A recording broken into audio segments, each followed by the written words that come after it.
विभाजन मूल्य। इससे पहले हम केंद्रीय प्रवृत्ति के मापों के अंतर्गत बहुलक, समांतर माध्यिका और माध्यिका का अध्ययन कर चुके हैं।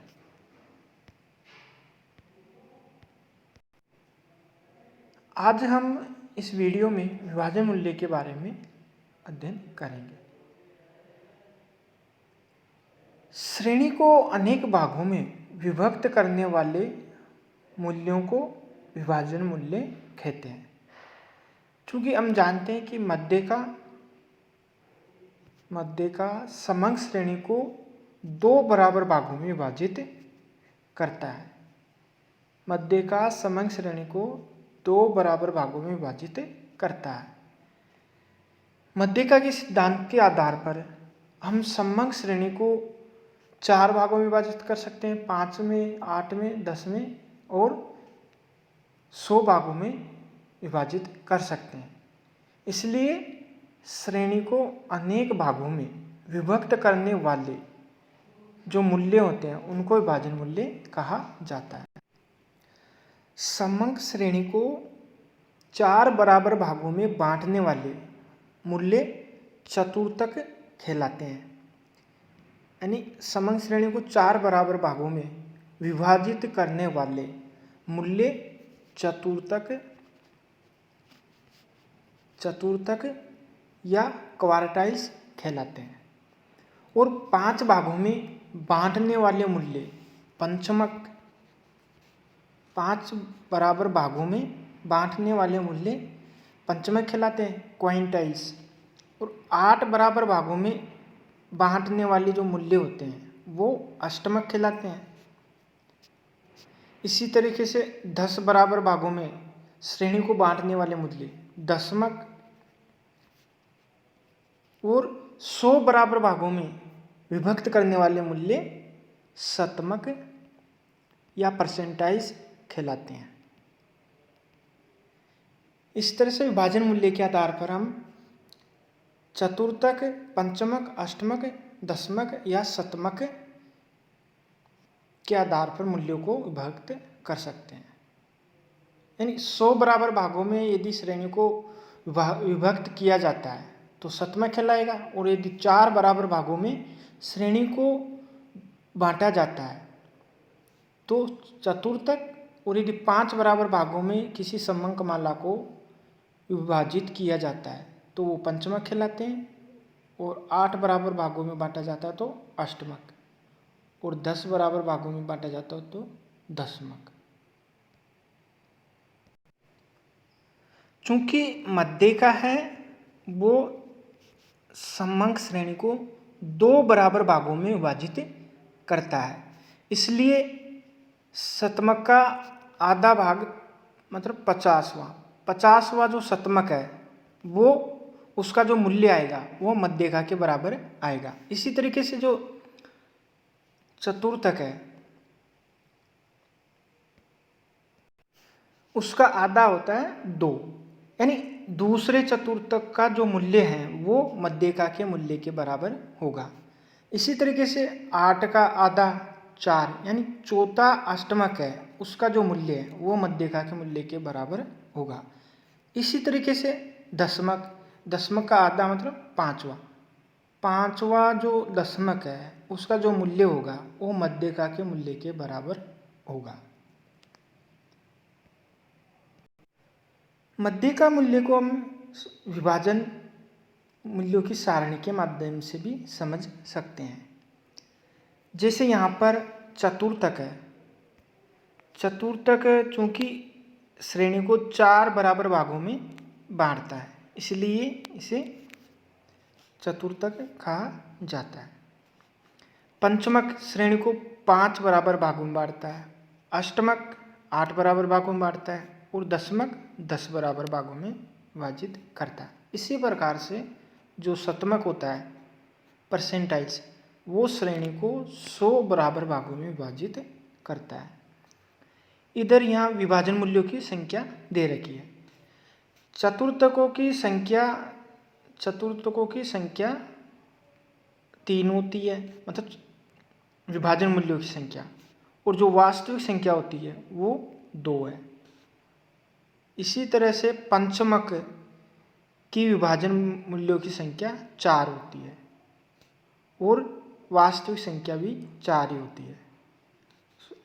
सॉरी, यहाँ पर वास्तविक संख्या 4 होती है और जबकि वनटन के भाग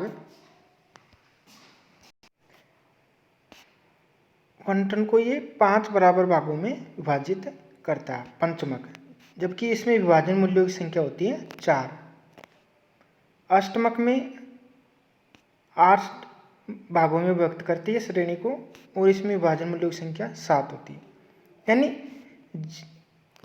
चतुर्थ को या पंचमक को, इसमें विभाजन मूल्यों की संख्या ये जितनी श्रेणी को जितने भागों में विभाजित करती है उसकी तुलना में विभाजन मूल्यों की संख्या 1 कम होती है।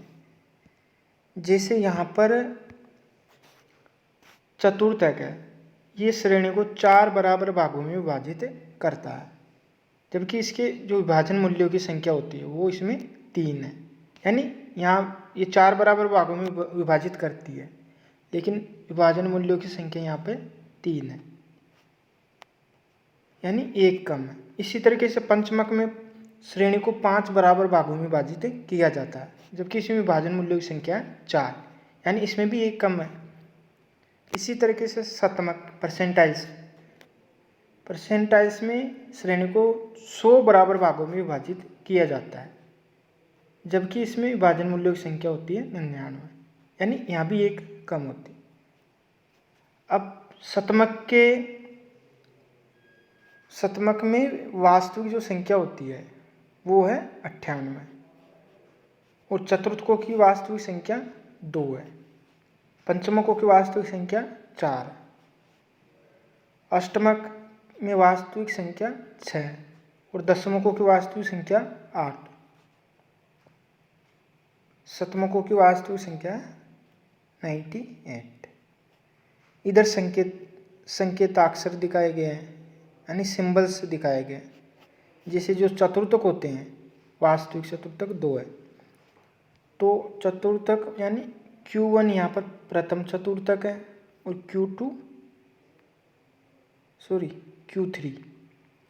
Q3 यहाँ पर तृतीय चतुर्थक है।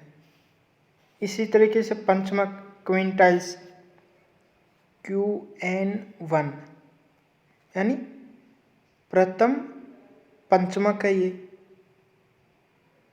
और Qn4 मतलब चौथा पंचमक।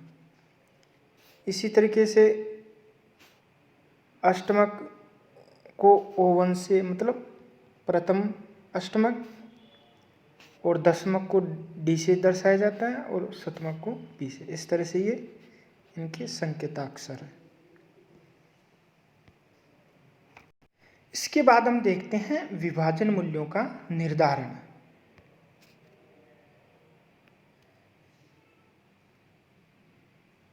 चतुर्थकों, दशमकों, शतमकों आदि का निर्धारण भी उसी आधार पर किया जाता है जिस आधार पर मध्यिका का निर्धारण किया जाता है। जैसे Q1 यानी प्रथम चतुर्थक ज्ञात करना हो तो इसमें इसका फॉर्मूला है साइज ऑफ 1, यानी जो यहाँ पर संख्या होगी उसको हम ब्रैकेट से बाहर रखेंगे। फिर n+1/4, यानी अगर चतुर्थक ज्ञात करें तो 4 आएगा नीचे, और अगर पंचमक ज्ञात करें तो नीचे 5, शतमक ज्ञात करें तो नीचे 100, और अगर दशमक ज्ञात कर रहे हैं तो नीचे 10 आएंगे। फिर यहाँ पर जैसे Q1 ज्ञात कर रहे हैं तो यहाँ पर साइज ऑफ यहाँ 1 है तो हमने 1 रख दिया यहाँ।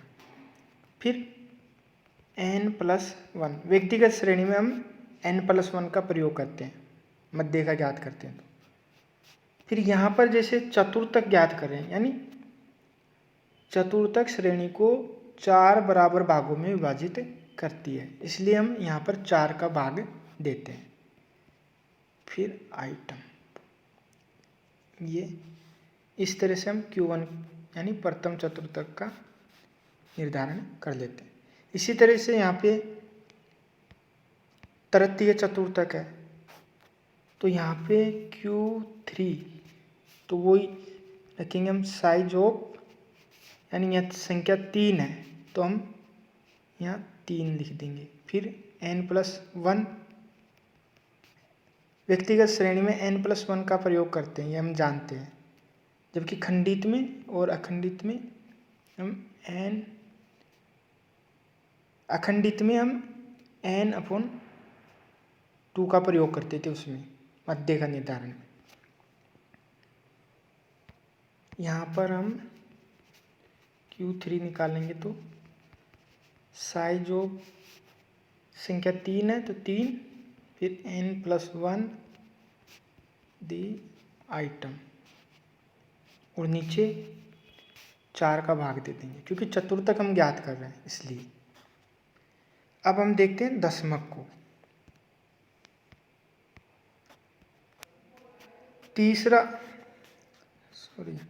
तीसरा दशमक ज्ञात करना हमें, जैसे तो यहाँ साइज ऑफ n+1 संख्या 3 है तो हम इसके आगे 3 रख देंगे, और अब हम यहाँ 4 का भाग नहीं देंगे बल्कि हम यहाँ पर 10 का भाग देंगे, क्योंकि दशमक श्रेणी को 10 बराबर भागों में विभाजित करता है, इसलिए हम यहाँ पर 10 का भाग देंगे। फिर आगे वही द आइटम, इस तरह से हमने ये ज्ञात किया। अब यदि हम जैसे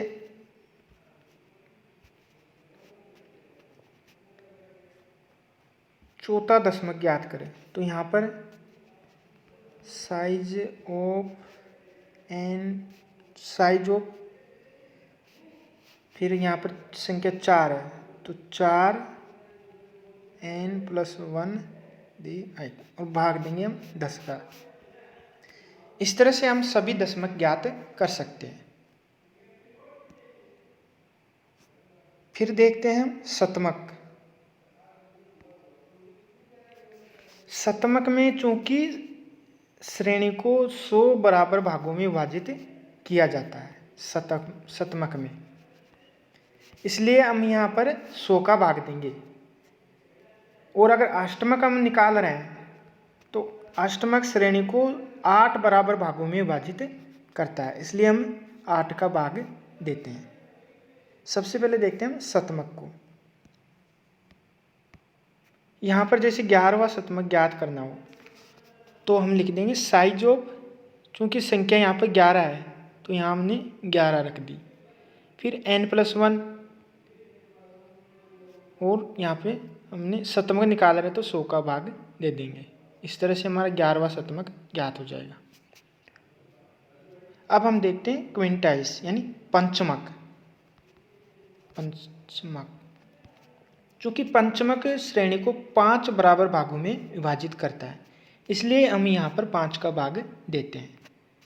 यदि हमें जैसे दूसरा पंचमक ज्ञात करना हो तो हम साइज ऑफ संख्या 2 है यहाँ तो हम 2 रख देंगे, फिर n+1/5 द आइटम।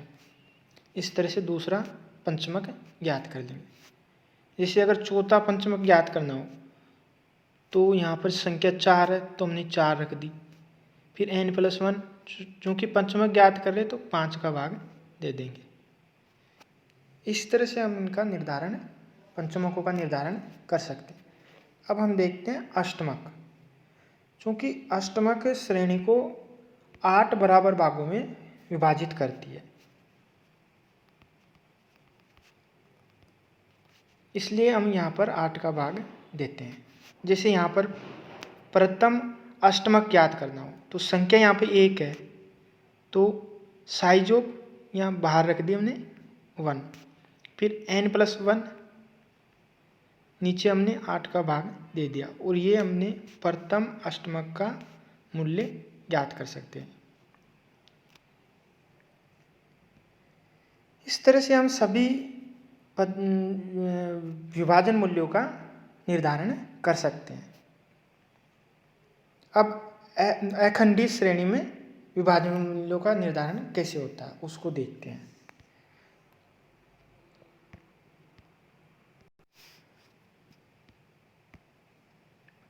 खंडित व्यक्तिगत श्रेणी और खंडित श्रेणी में हम विभाजन मूल्यों का निर्धारण करने के लिए n+1 का प्रयोग करते हैं।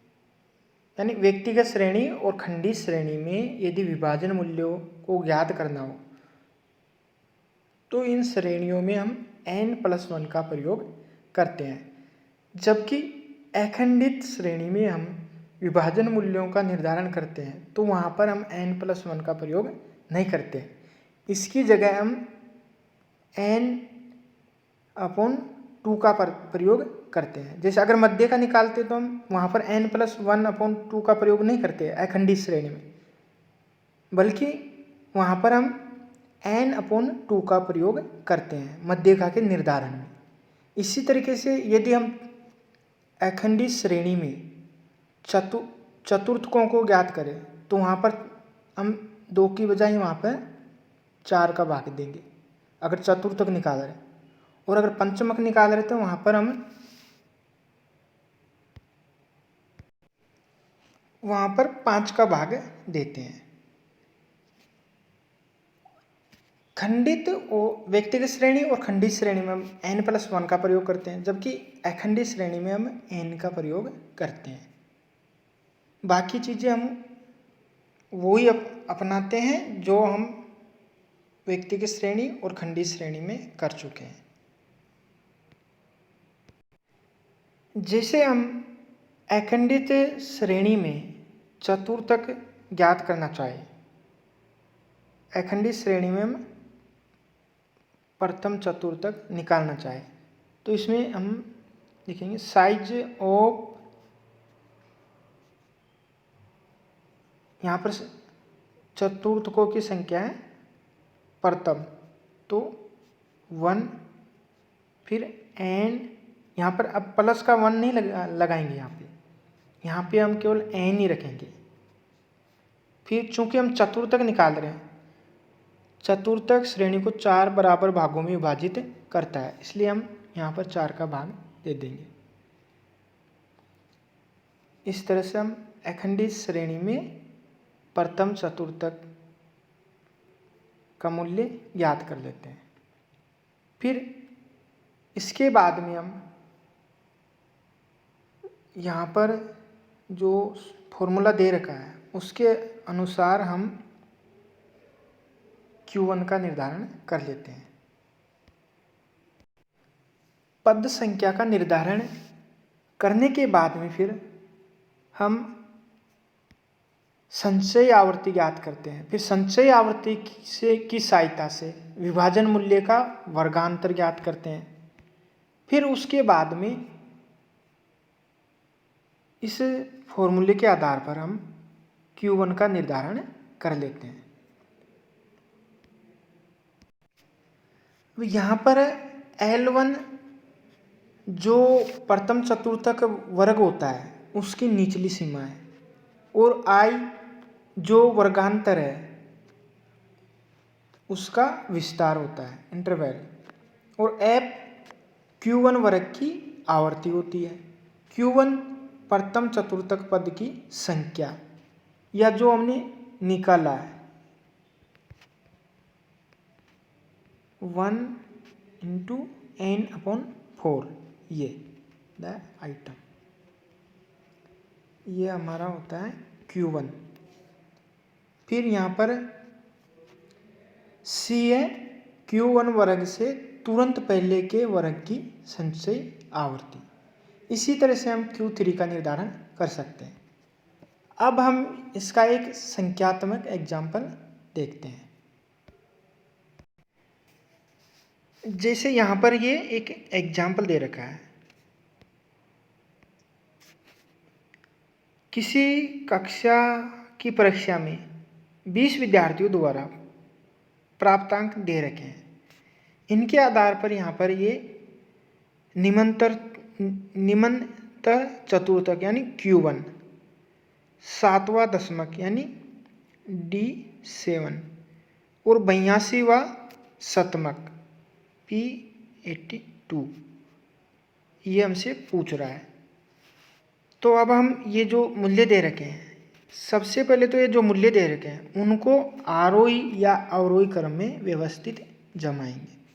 अब यहाँ पर हम जो ये मूल्य दे रखे हैं उनको हम आरोही क्रम में जमाते हैं, यानी सबसे पहले वो मूल्य लिखेंगे जो कम हो, सबसे कम है, उसके बाद उससे अधिक, फिर अंत में जो सबसे ज़्यादा होता है उसको रखते हैं, आरोही क्रम में जमाएंगे। जैसे यहाँ पर सबसे कम मूल्य था 2, तो इसको सबसे पहले रखा, फिर इसके बाद में 4, फिर 8, फिर 10, 11, यानी बढ़ते क्रम में हम जमा लेंगे सारे मूल्यों को। फिर यहाँ पर ये निमंतर चतुर्थ यानी Q1 पूछ रहा है, तो इसके लिए हम Q1 के लिए हम फॉर्मूला लगाएंगे साइज ऑफ, यहाँ संख्या 1 है तो 1 n प्लस 1, ये हम अखंडित श्रेणी का देख रहे हैं। इसके बाद हम अखंडित श्रेणी का एग्जाम्पल देखेंगे। n+1, क्योंकि यहाँ पर ये चतुर्थक है तो यहाँ पर हम 4 का भाग देंगे। तो यहाँ n है टोटल, यानी पद मूल्यों की टोटल संख्या है 20, तो हमने 1 n की जगह 20 रख दिए और ये 1 और 4, फिर 21 और 4, तो 5.25 ये हमें प्राप्त हो गया। अब हम यहाँ पर ये देखेंगे 5.25 यानी ये 5 और 6 के बीच की संख्या, 5 और 6 के बीच की संख्या है, इसलिए हम यहाँ पे जो पद मूल्य दे रखे हैं उनमें 5वें पद को और 6ठे पद को दोनों को हम जोड़ देंगे। सॉरी, यहाँ पर हम इनको जोड़ेंगे नहीं, बल्कि जो 5वां पद मूल्य है, जो 5वां पद मूल्य है उसमें हम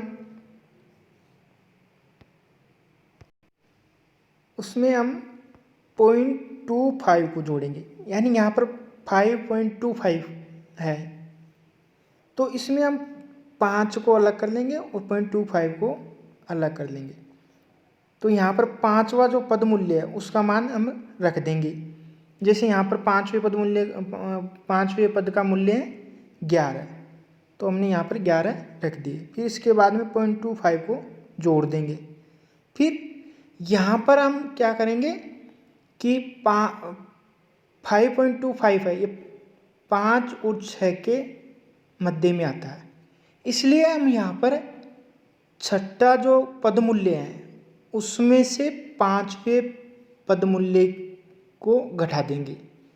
तो जैसे यहाँ पर छठा पद मूल्य है 13, तो हम छठे पद मूल्य का जो मान है उसको रख दिया 13, और 5वें पद का मूल्य है 11, तो यहाँ पे हमने रख दिया 11, यानी छठे पद मूल्य में से 5वें पद मूल्य को घटा देंगे, फिर जो भी मान आएगा उसको 0.25 से गुणा कर देंगे, फिर जो भी इसका मूल्य प्राप्त होगा उसको 5वें पद का जो मान है उसमें जोड़ देंगे। जैसे यहाँ पे हमें मान प्राप्त हुआ 5.25, तो हमने सबसे पहले तो 5 को अलग किया और 0.25 को अलग किया, जैसे यहाँ पर ये कर रखा, यानी 5वें पद का मूल्य प्लस 0.25 इसको जोड़ दिया। फिर आगे हम size of 6th item minus size of 5th item, इसको हमने घटा दिया। तो यहाँ पे 5वें पद का मूल्य आया 11, 0.25 इसमें जोड़ दिया हमने ये, फिर छठे पद का जो मान है 13 या 13 रख दिया, फिर उसमें से माइनस किया हमने पाँचवें पद का मूल्य रखा। पाँचवें पद का मूल्य है 11, ये यहाँ पर रख दिया। फिर जो मान आया 2, 13 में से 11 घटाए तो मान प्राप्त हुआ 2। 2 को 0.25 से गुणा किया तो हमें प्राप्त हुआ 0.5। 0.5 को 11 में हमने जोड़ा तो ये हमें प्राप्त हुआ 11.5। तो ये हमारा Q1 का मान प्राप्त हो गया। इस तरह से प्रथम चतुर्थक का मान प्राप्त हुआ 11.5। इसी तरह से हम सातवें दशमक का मान ज्ञात कर सकते हैं। जैसे यहाँ पर हम सातवें दशमक का मान ज्ञात कर रहे हैं यानी D7, तो यहाँ पर साइज ऑफ 7n+1, चूँकि दशमक ज्ञात कर रहे हैं यानी ये श्रेणी को 10 बराबर भागों में विभाजित करता है, तो हम यहाँ पर 10 का भाग देंगे। तो 7n हमारा यहाँ पर है टोटल 20, तो यहाँ पर हमने ये 20 रख दिए। फिर 21 आ जाएंगे, 21 को फिर 7 से गुणा किया तो ये हमें प्राप्त हुआ 147। फिर 147 में 10 का भाग दिया तो ये हो गए 14.7 आइटम, यानी 14.7 आता है 14 और 15 के बीच में। तो हम यहाँ पर वही प्रक्रिया अपनाएंगे। 14वें पद, जैसे यहाँ पर 14.7 मान आए तो सबसे पहले तो हम 14वें पद का मूल्य रख देंगे, 14वें पद का मूल्य यहाँ, फिर 0.7 को पीछे लगा देंगे, फिर 15वें पद का जो मूल्य है उसमें से 14वें पद का मूल्य घटा देंगे। तो यहाँ पर 14वें पद का मूल्य है 24, ये हमने रख दिया प्लस 0.7, और 15वें पद का मूल्य है 24, फिर 14वें पद का मूल्य ये भी 24। तो यहाँ पर 24 में 24 माइनस करेंगे तो 0 प्राप्त होगा, 0 को 0.7 से गुणा करेंगे तो 0। तो यहाँ पर हमारा जो सातवें दशमक का मूल्य है वो हमारा होगा 24, जो कि यहाँ पर ये दे रखा है। इसी तरीके से हम शतमक भी ज्ञात कर सकते हैं। इस प्रकार से हम व्यक्तिगत श्रेणी और खंडित श्रेणी में मध्य का विभाजन मूल्यों का निर्धारण कर सकते हैं। इसी तरीके से हम अखंडित श्रेणी में भी विभाजन मूल्यों का निर्धारण या विभाजन मूल्यों का परिगणन कर सकते हैं।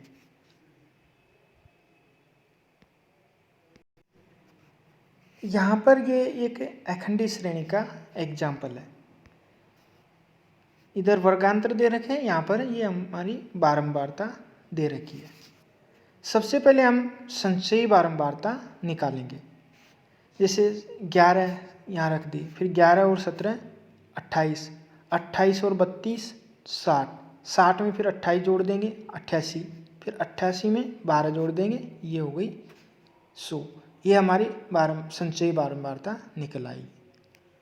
फिर इसके बाद में हम यहाँ पर जैसे Q1 का मान निकालना में, तो फॉर्मूला साइज ऑफ 1, क्योंकि संख्या यहाँ पर 1 है तो 1, और फिर यहाँ पर हम n, यहाँ पर अब n+1 का प्रयोग नहीं करेंगे क्योंकि ये अखंडित श्रेणी है। अखंडित श्रेणी में n+1 का प्रयोग नहीं किया जाएगा, बल्कि उसकी जगह यहाँ पर हम अगर चतुर्थक निकाल रहे तो n/4 का, और पंचमक निकाल रहे तो n/5, और दशमक निकाल रहे तो n/10, और अगर यदि शतमक निकाल रहे हैं तो n/10 100 इसका यूज करेंगे। यहाँ पर n+1 का प्रयोग नहीं किया जाए। यहाँ पर अब चतुर्थक निकाल रहे, प्रथम चतुर्थक, इसलिए Q1 equal to size of 1n/4, क्योंकि चतुर्थक निकाल रहे हैं। चतुर्थक श्रेणी को 4 बराबर भागों में विभाजित करती है, इसलिए हमने 4 का भाग दिया। तो यहाँ पर n, अब यहाँ पर हम n यहाँ पदों की संख्या इन्हें नहीं मानेंगे, जैसे 1 2 3 4 5, यहाँ पर ये पदों की संख्या 5 नहीं होगी, बल्कि यहाँ पर पदों की संख्या होगी संचयी आवर्ती की अंतिम संख्या, या जो आवर्तियाँ हैं f उनका योग।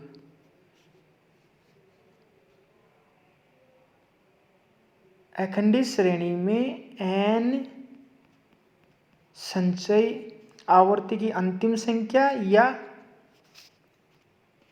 जो आवर्तियाँ होती है फ्रीक्वेंसी उनका योग, यानी सिग्मा f, इसको हम n मानेंगे।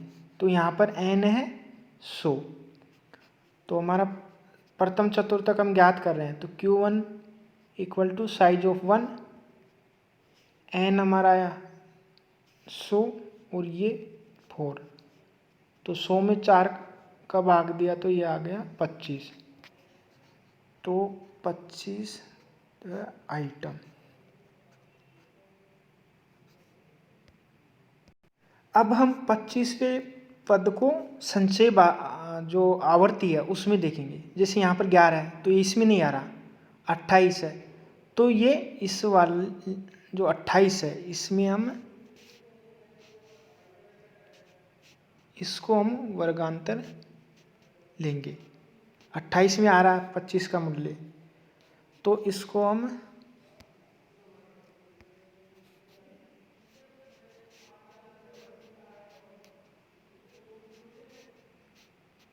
ले लेंगे। तो यहाँ पर वर्गांतर आ गया क्लास इंटरवल 60 से 70, और यहाँ पर जो बारंबारता है वो है हमारी 17, और L1 यानी जो वर्गांतर है उसकी निचली सीमा लोअर लिमिट, तो यहाँ पर ये है 60, तो L1 का मान हो गया 60। और C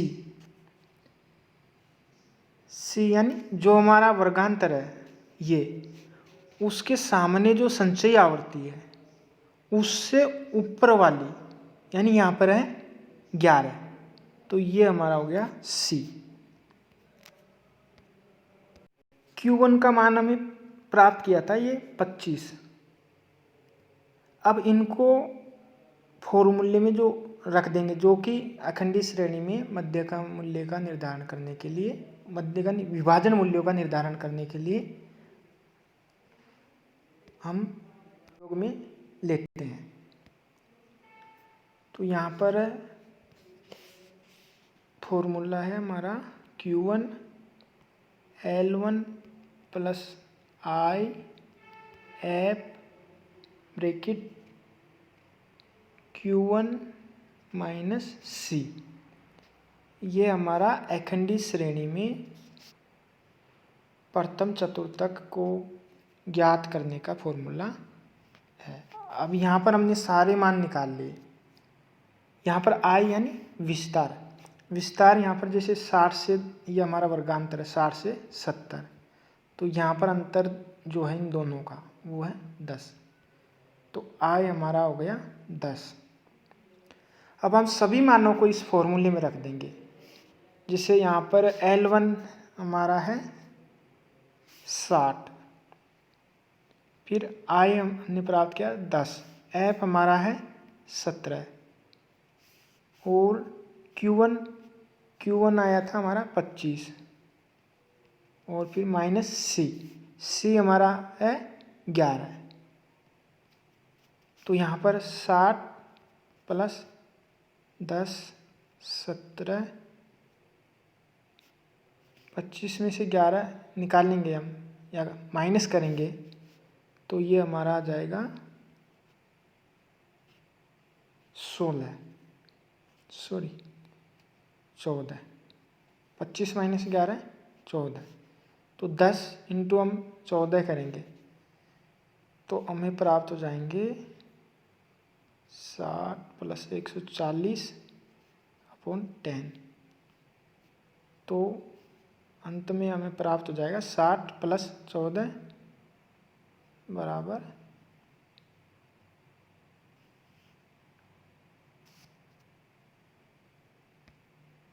17। यहाँ पर 17 है तो 140 में हम 17 का भाग देंगे तो हमें मान प्राप्त होगा